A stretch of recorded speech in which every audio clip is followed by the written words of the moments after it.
영상을 시청 및 청취해 주시는 모든 분들 안녕하십니까?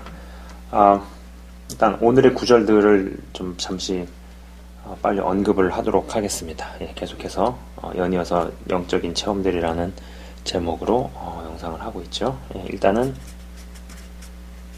창세기 3장 15절, 그 다음에 욥기 2장 16절, 그 다음에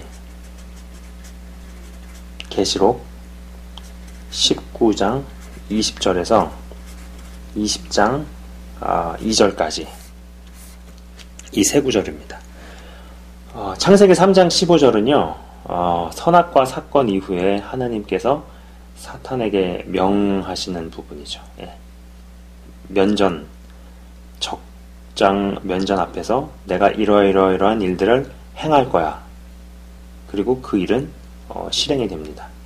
말씀하신 대로 실행이 되는, 그거의 시작을 알리는 대목이죠. 그리고 욥기 2장 6절은요, 하나님께서 사단에게 일을 시키시는 부분이고요. 어디까지 욥을 건드려 봐라. 그러나 그의 생명은 해하지 말라. 그렇게 얘기를 하고 사단은 그렇게 실행을 합니다. 또 이제 이 계시록은요, 예수님 재림시에 사단과 그의 쫄개들을 유황불과 무저갱에 집어넣으시는, 쳐넣어버리시는 대목입니다.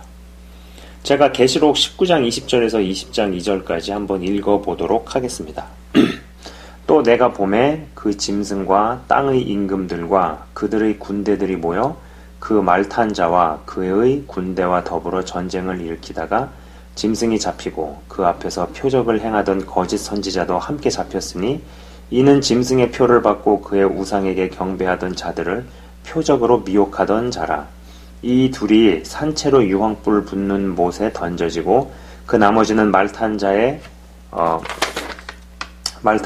입으로부터 나오는 검의 죽음에 모든 새가 그들의 살로 배불리더라. 또 내가 보매 천사가 무저갱의 열쇠와 큰 쇠사슬을 그의 손에 가지고 하늘로부터 내게 와서 용을 잡으니 곧 옛 뱀이요 마귀요 사탄이라 잡아서 1000년 동안 결박하여, 이렇게 나와 있습니다. 자, 이 세 군데를 한번 보았습니다. 이 세 군데의 공통된 특징이 무엇일까요? 여러분께서는 무엇이라고 생각을 하십니까? 이 세 군데의 공통된 특징이 무엇일까요? 바로 하나님과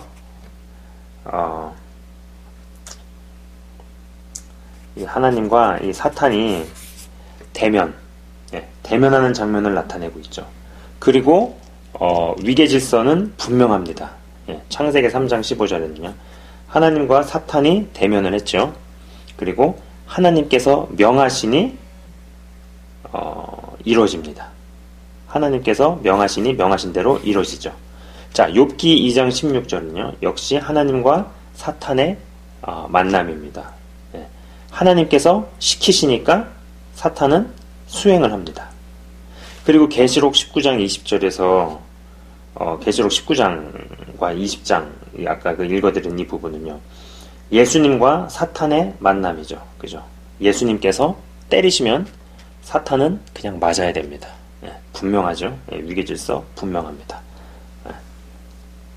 행하시니 명하시니 이루어지고, 시키시니까 해야 되고, 때리니까 그냥 쳐 맞아야 됩니다. 그분이 명하시니 이루어지고, 그분이 시키시니 사단은 수행을 하고, 그분이 때리시니까 사단은 그냥 맞는다, 쳐 맞는다. 위계질서 분명합니다. 깔끔하죠? 그분이 명하시면 사탄은 뭐라 할 수도 없고, 그분이 명령하시면 사탄은 해야 합니다. 그분이 때리시면 사탄은 그냥 쳐 맞아야 합니다. 위계질서 명백합니다. 뭐 따지고 대들고 토달고 이의를 제기하고 이런 것 따위가 없죠. 서열 분명합니다. 깔끔합니다. 헌데 여러분, 이게 뒤집어지는 장면이 성경에 등장합니다. 마태복음 4장은 예수님이 받으시는 세 가지 시험, 세 가지 유혹들이 나옵니다. 그죠? 뭐 유명한 대목이에요. 저는 이 세 가지 시험을 저는 이 세 가지 시험의 대목을 생각해 볼 때, 소름이 굉장히 돋는다라는 것이죠. 앞전에 성경 세 구절에서는 명하시고, 시키시고, 때리시는 분은 딱 정해져 있습니다. 하나님과 예수님이죠. 그죠? 그리고 이루어지고, 행해지고, 또 맞는 쪽은 사탄입니다. 헌데 이 마태복음 4장에서는요, 명하시고, 시키고, 때리는 쪽이 미스터 사라는 거죠. 네. 이루어지고 행해지고 맞는 쪽이 예수님입니다. 이게 바뀌어요. 특히 이 두 번째 시험은요, 뭐 건물 꼭대기에서 뛰어내리라고 합니다. 저는 이 대목을 생각할 때, 야, 천국에 비상에 걸렸겠다는 생각입니다. 진짜 뛰어내리시면 우리가 어떻게 해야 되나? 그러니까 천사들 입장에서요. 완전히 진짜 뭐 비상 뭐 5분 대기죠. 군대 갔다 오신 분들은 아시겠지만 그런 게 걸린 거예요. 야, 너네 언제 출동할지 모르니까 지금 다 완전 무장하고 대기하고 있어. 그죠? 완전 부대에 비상이 걸리는 거죠. 천사들 입장에서 야, 이거 우리가 어떻게 해야 되나? 뛰어내리시면 가서 바쳐야 되나? 놔둬야 되나? 놔두셔도 그분이 알아서 살아나시려나? 십자가에 달려 돌아가신다는 예언은 어떻게 되는 건가? 뭐 자기네들끼리도 막 이런저런 말들이 오가고 막 한번 상상을 해볼 수 있잖아요. 그죠? 제가 이런 얘기를 하면은 혹 에이, 예수님에게 이런 것들이 무슨 시험이 될 수 있나요? 그분은 하나님 아들이잖아요. 라고 쉽게 생각하시는 분이 계신가요? 히브리서 4장 15절은요. 제가 그냥 읽겠습니다. 히브리서 4장 15절은 우리에게 있는 대제사장은 우리의 연약함을 동정하지 못하실 리가 아니요 모든 일에 우리와 똑같이 시험을 받으신 이로되 죄는 없으시니라고 분명히 기록이 되어 있습니다. 예, 시험을 받으신 이로 시험을 받으셨다는 얘기예요. 예, 힘든 시험이 오고 센 시험이 오면 예수님도 그냥 내가 하나님의 이들이니까는 하나님의 아들이니까는 아무런 어려움이나 힘듦이나 그 내적인 갈등이 없이 그냥 아무렇지도 않게 이겨냈다? 이게 아니라는 것이죠. 네. 그죠? 예수님이 건물 꼭대기에서 뛰어내리셨다면 뭐 천사들이 바쳤던 안 바치시고도 살아나시던 뭐 죽었다가 살아나시던 그 무엇이 되었던 아무 의미가 없다. 네. 아무 의미가 없어지게 됩니다.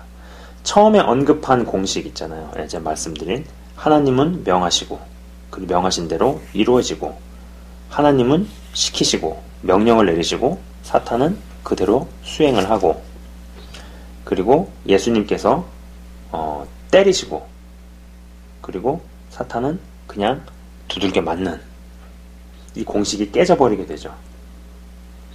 그리고 이 세 가지 시험은 결국 뭐 경제, 정치, 종교 쪽으로 이어지는 크나큰 시험이고 실제로 옛날에 그리 유명했던 사역자나 목회자들이 여기에 넘어가 버려서 하나님께서 설정하신 공식이 아닌 사탄이 뒤집은 공식에 자기 자신을 맡겨버렸다라는 겁니다. 자, 사탄은 정말 집요합니다. 하나님께서 인간에게 주신 세상을 뺏은 주제에 엄밀히 말해 지 것도 아닌 것을 가지고 선심 쓰듯이 너가 이리 하면 내가 주겠다. 다른 이도 아닌 예수님께 먼저 명하고 있습니다. 게다가 마태복음과는 다르게 누가복음 4장 13절은 마귀가 모든 시험을 다 한 후에 얼마 동안 떠나니라고 나오죠. 예, 완전히 떠난 것도 아니고요. 얼마 동안 그 얼마가 얼마나 될지는 모르겠습니다만은 뭐 얼마 동안 떠났다고 분명히 나옵니다. 얼마 동안 떠났다가 다시 찾아와서 유혹을 하든 회유를 하든 공격을 감행하든 뭐 이렇게 했다라는 것이죠. 흔히 예수 믿는 자녀들에게 악한 영이 어떻게 공격하느냐, 예수 믿는 사람은 절대 귀신 들리지 않는다고 이야기하는 사역자가 있곤 했습니다. 예, 성경을 몰라서 하는 소리이죠. 예, 물론 요한에서 5장 8절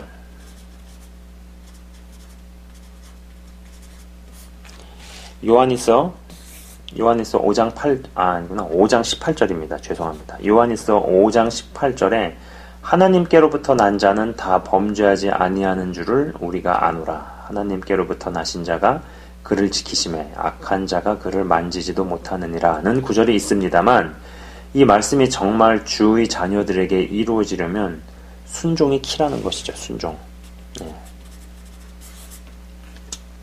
마귀의 제안을 수락하면서 자신이 마음과 뜻과 의지를 써서 제안을 거절하려는 싸움은 하지도 않으면서 악한 영은 주의 자녀에게 공격하지 않는다고 생각한다면 대단히 잘못된 생각입니다.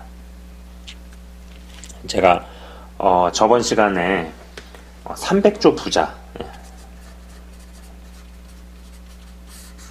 300조 부자의 예를 들었었죠. 그죠? 많은 이들 중에서 이 정도 부자라 그러면은 거의 신문지상에 이름이 오르락 내리락 할 정도이고 많은 사람이 이 부자의 존재를 안다라고 말씀을 드렸습니다. 그 수많은 이들 중에서 어떠한 계기로 인해 100억대 연봉을 받는 A라는 사람이 있었고, 그 다음에 100억대 지원금을 받는 어떤 단체를 세운 B라는 사람, 그 다음에 또 100억대 투자금을 받는 회사 오너, 회사 창업주, C 이야기를 했었습니다. 이들이 아무것도 없을 때 300조 부자에게 순종하는 것은 쉬워도 100억대의 부를 만지기 시작하면서도 300조 부자에게 순종하는 것은 쉬운 일이 아닙니다. 이 사람을 관찰해 보면은요, 진짜 겸손해서 겸손한 것이 아니고 너무 상황이 안 좋고 환경적으로 눌려 찌그러져 있는 것일 뿐인데, 겸손한 것처럼 보이는 것을 겸손으로 착각하는 경우가 많이 있습니다. 그러다가 100억대의 연봉을 받게 되었습니다. 그런 상황 속에서 눌려있고 정말로 속된 말로 이제 찌그러져 있던 상황에서 100억대의 연봉을 받는 어떤 위치, A와 B와 C로 되었다. 그렇게 되게 되었습니다. 지원금을 받게 되었습니다. 투자금을 받게 되었습니다. 힘이 생긴 것이죠. 사역자에게 능력이 임하게 되었습니다. 권능이 임하게 되었습니다. 귀신이 쫓겨나가기 시작합니다. 사탄의 왕국에 실제적인 피해가 나타나기 시작합니다. 막 수백 명씩, 수천 명씩 예수님을 믿고 영접하기 시작합니다. 사탄의 왕국에 초비상과 계엄령이 선포되고 막 매일같이 전략회의와 작전회의가 항상 벌어지는 거예요. 마침내 대장이 이제 자신의 수하의 부하들, 그것도 꽤 지위가 높은 막 중간급 보스들의 여러 가지 설전과 이야기를 경청을 하고 가만히 있다가 마침내 이제 한마디를 합니다. 야, 더 많은 사람들을 그놈에게 붙여서 수천 명이든 수만 명이든 은혜를 받게 만들어라. 그랬더니 그 밑에 있는 부두목들이 어안이 벙벙해서 네? 하고 이제 대장을 쳐다봅니다. 아니 지금 그게 무슨 소리입니까? 부두목들이 이해할 수 없다는 표정으로 루시퍼를 딱 쳐다봅니다. 이제 미스터 사가 딱 이야기를 하는 거죠. 될 수 있으면 많은 사람들이 은혜를 받게 만들어. 그 과정에서 귀신들 좀 쫓겨나가도 어쩔 수 없다. 하지만 아주 장기간 동안 수만 명이든 수십만 명이든 은혜를 받게 만들어서 능력은 체험했지만 영적인 어린애들만 가득하게 만들고 사역자 한 사람만 의존하게 만들어. 그 다음에 여기를 우리가 40년 뒤에 망가뜨리는 쪽으로 가자고. 이 과정에서 당분간 우리가 왕국을 빼앗기는 것처럼 보이겠지만 저 사역자는 내가 반드시 죽일 거야. 이 사역자만 죽이면 어차피 그 오랜 기간 동안 은혜 받은 수많은 사람들이야 영적인 애들이니까, 어린아이니까 그때 가서 한꺼번에 한 방에 싹 다 죽일 수 있어. 이러면서 회의를 종료합니다. 실제로 성도가 수만 명, 수십만 명의 교회를 봅니다.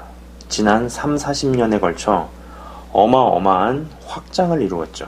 그러나 그 안을 들여다보면 영적인 어린아이들이 가득한 것을 봅니다. 바글바글거리죠. 그들은 자신의 교회 빼고는 다른 데는 교회도 아닌 것처럼 생각을 합니다. 담임 목사에 대한 의존도는 지나칠 정도로 높죠.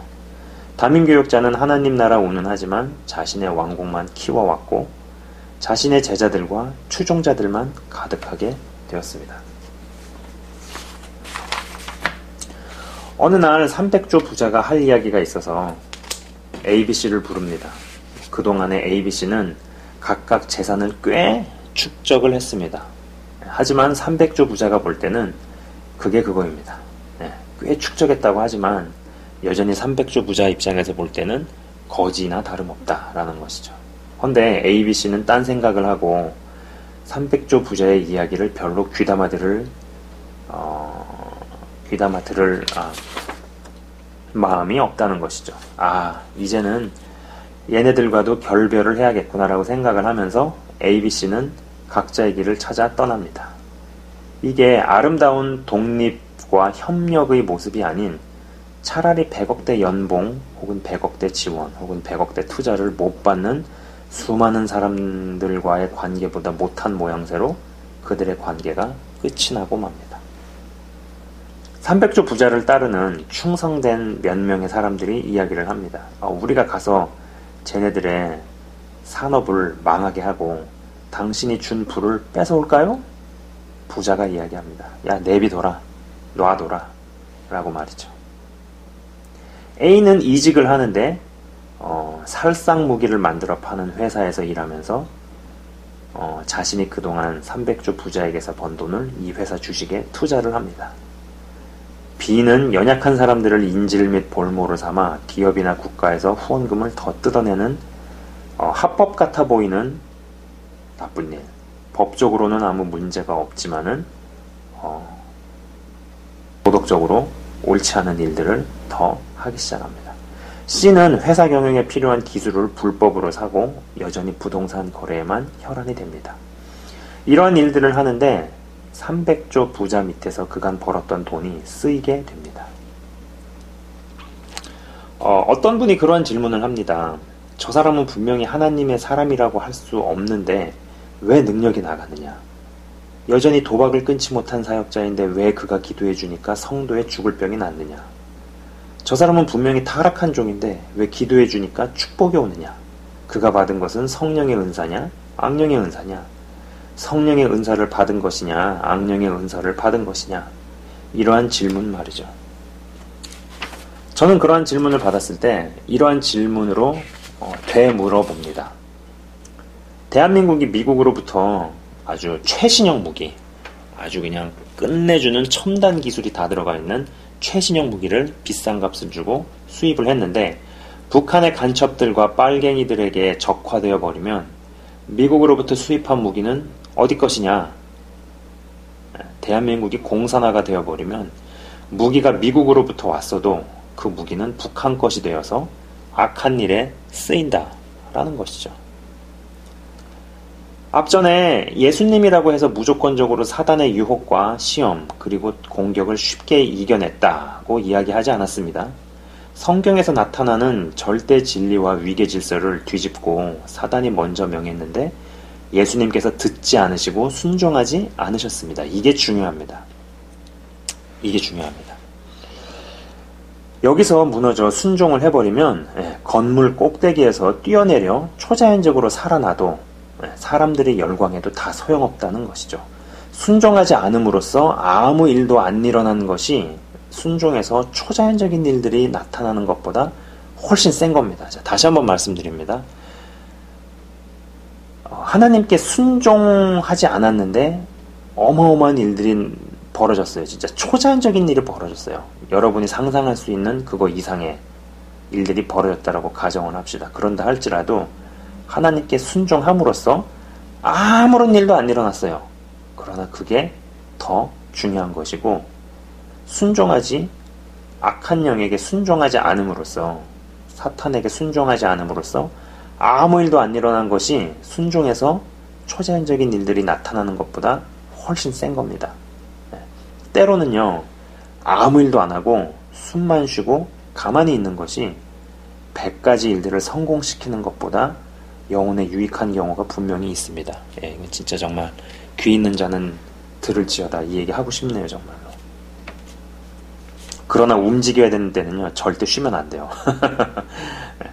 언젠가 일전에 큰 능력을 받아서 많이 행해서 많은 사람들에게 어필하면 주의 일이 더 빠르게 되지 않느냐고 어떤 분이 이야기하시길래 고수로 가면 갈수록 은사가 안 나타나고 그런 사람의 모양새는 그냥 동네 아저씨 같다고 알 듯 모를 듯 이야기했더니 그분이 잘 이해를 못하시더라는 것이었죠. 그리고 센 은사를 받으면 받을수록 사탄이 몇백, 몇천을 잃더라도, 그잖아요. 그 센 은사가 나타나서 하나님의 기적과 능력과 막 그 희한한 권능이 나타나게 되면은 많은 사람들이 한꺼번에 돌아올 수 있잖아요. 베드로 설교에 3,000명 돌아오듯이.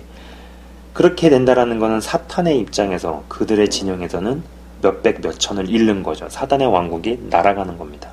사탄이 몇백, 몇천을 잃더라도 저 한 놈을 수십 년에 걸쳐 무너뜨린 후에 일시적으로 빼앗긴 수백, 수천을 도로 되찾아오겠다고 마음먹으면서 끈질기게 칼을 간다는 것입니다. 자, 여러분 생각해보세요. 한 나라도 40년간 공산화와 학생운동을 통해 뒤엎으려는 것을 봅니다. 그런데 그 옛날에 어마어마했던 주의 종이 3, 40년간의 공격으로 이상해져서 수만 명의, 수십만 명의, 수십만의 사람들과 같이 망하는 길로 가는 것을 보는 시대에 우리가 살고 있습니다. 그죠? 제가 지금 아주 없는 이야기를 하고 있는 게 아니죠.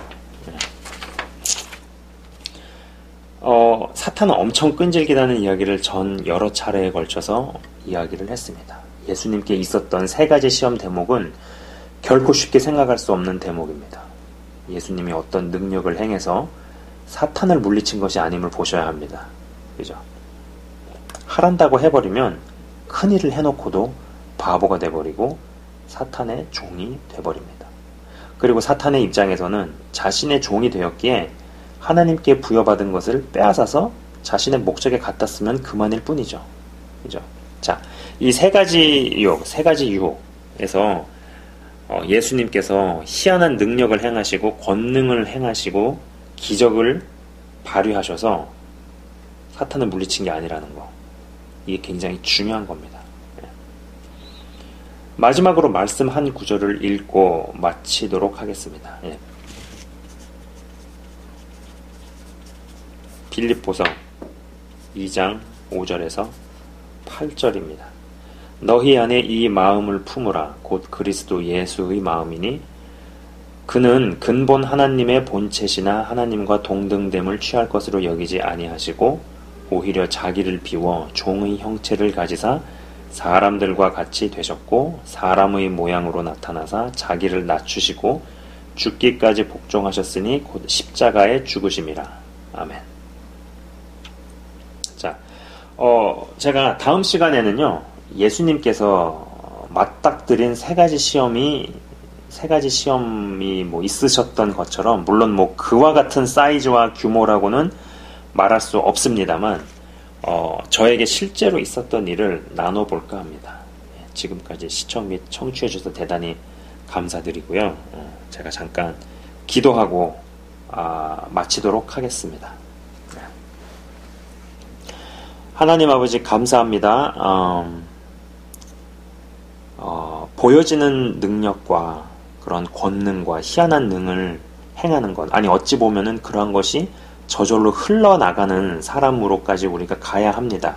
분명히 예수님께서도 그 일들을 하셨고, 우리가 예수님의 제자가 되고 싶어하는 이상, 정말로 하나님의 자녀가 된다라면은 예수님께서 하셨던 일을 제자들도 해야 함이 마땅하고, 하나님께서 역사하시는 것처럼 그의 자녀들에게도 동일한 일들이 벌어져야 하고 동일한 역사가 흘러나가야 하는 것이 마땅합니다.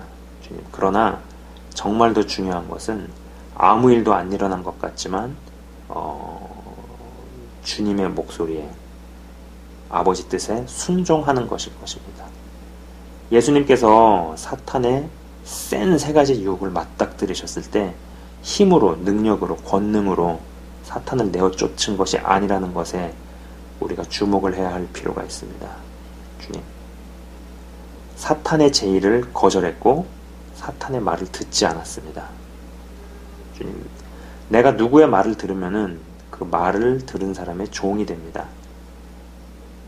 우리가 하나님 음성에 귀를 기울이고 하나님 뜻에 순종하며 하나님의 뜻을 실행할 수 있게 하시옵소서.